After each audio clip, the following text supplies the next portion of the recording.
pembangunan menggunakan dana desa di Gampong Paluh, Kecamatan Pesangan, Kabupaten Biren, Provinsi Aceh.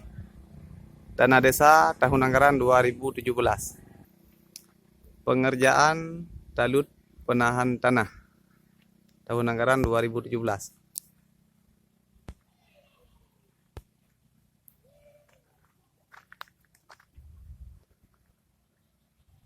Sepanjang 238 meter.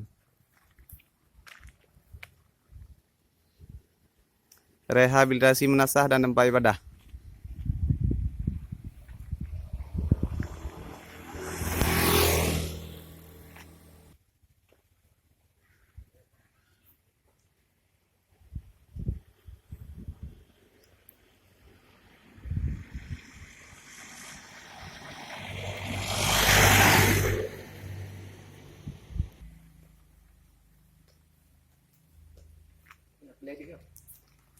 Jit apa dia?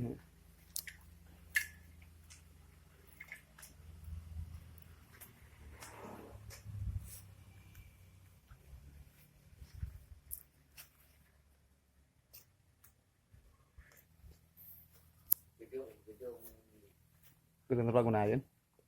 Gedung Serbaguna terletak di Desa Paluh, Kecamatan Pesangan, Kabupaten Biren.